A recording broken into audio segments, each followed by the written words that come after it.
I wasn't up to par with the rest of the class members, and my mom bring me to Michael.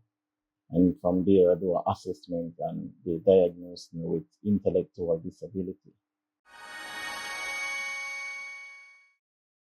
So my name is Ozzy Allen, and I am a small business owner of Powerful Stitches and T.P collection. How old are you, Mr. Allen? I'm 27 years old. When did you start your business? I started my business 1 year now. I understand that you have a disability. Can you talk to us a little bit about it? Back then, I used to attend Albertville Primary, and during that process, I wasn't up to par with the rest of the class members, and my mom bring me to Michael. And from there, I do an assessment and they diagnose me with intellectual disability. And then from there, to GSAT, went to St. Andrew College, partial St. Andrew College.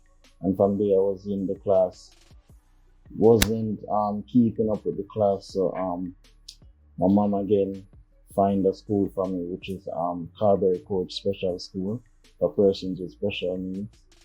And I went to Carberry Court, spent 3 years at Carberry Court. And from there, I went to Garmex Art Academy, and I went to Ability Foundation. What were some of the challenges you had growing up with an intellectual disability? So the challenge that I have when for persons with intellectual disability, it kind of limitates their intellect, or you speak some of the times and or you learn. So if I'm in a class, sometimes you find yourself not keeping up with the class, and it's just a limitation of how you learn. So that's some of the challenges that I have. How did you manage to overcome these challenges? So for me to overcome this challenge, when I used to attend Calvary Court, I also believe in myself. So from attending Calvary Court, and I realized that I have a challenge in reading and spellings and stuff like that. I find myself when I go home, I find myself work and improving every category when it comes on to that, which is reading and spellings and all that stuff like that, and I just motivate myself. While growing up, were there any other careers that you wanted to pursue apart from being an entrepreneur? Yeah, when I used to attend primary school, I wanted to be a meteorologist. Why? No, I was fond of the weathers and stuff like that. So a science man and stuff like that. So I was wanting to be a meteorologist then. Because of your disability, were there times growing up when you were treated differently? Yeah, I went to interview and I was turned down because of my disability. The boss sent me home and said, "Yeah, you need to go home because you don't ready for this." So I wasn't treating well, but from there I work on my weakness and help build my strength as well. How does it make you feel to see how people treat those who have disabilities? It let me feel down, but you have to have the self-confidence within yourself. So not because of a person label you as a person with disability, you're going to take it as that and feel like you're disabled.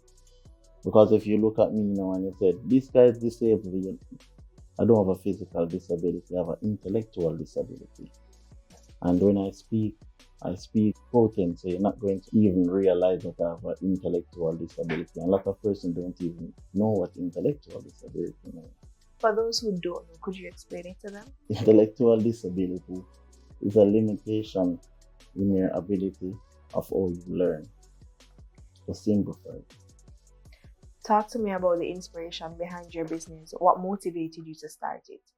So what motivated me to start this business, when I went to Garmex and I learned embroidery. From there, that's the first skill I get introduced to. That was the first skill I get introduced to. So for me, there wasn't a plan B from there. It was just embroidery or just embroidery. There wasn't no other option. So I just worked from there and I tried to build on my career in embroidery. I purchased digitizing software first, And then from there, I used to issue my works to other companies to embroider for me, and I would do the digitizing part of the work. And then I find myself working with a company. I find myself purchase a car. From there, I see a guy selling an embroidery machine. I swap the car, do a trade for the embroidery machine. From there, so I do a trade with some cash, give him my car, and he liked my car. I like him embroidery machine. It was a new embroidery machine. The guy never have a use for it. He wanted to start a business, but I have the idea, I have the vision. So I said, let us do a trade. You like the car? Okay.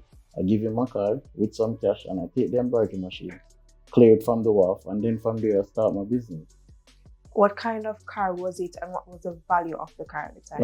At the time I owned a Tiida 2010 at the time. And at the time the value of the car was 800,000. The last time I did the evaluation. Because of your disability, do you have any challenges running your business? Yeah, some of the time we find ourselves in some difficulty when even communicating with clients and stuff like that. We never went to a business class, so we learn along the way. So we find some difficulty with communicating with clients and the fundamental principles of business because we never went to a business class. This thing is just we just a try and we learn going forward. Has your business been profitable so far? Yes, it's been profitable based on the stuff that I have. As I said, I started out with a digitizing software from an embroidery machine that value over $1 million to a vinyl cutter to laser engraver, e-press. So it's profitable in 1 year time. What is your vision for the future when it comes to Powerful Stitches? As you can see, we're currently home-based now. So for the future, we are looking at to have our own business place, so people can come in and visit us and look at the quality stuff that we have. In addition to your embroidery business, you've also started a clothing line. Tell me a little bit about that. Yeah, this clothing line was inspired by my background.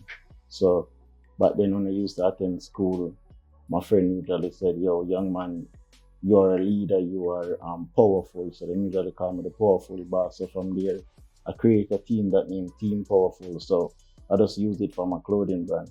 So all we do is just try to put out powerful stuff, powerful outfits that persons are comfortable with. What is your advice to those with intellectual disabilities who may feel discouraged because of the challenges that they may have?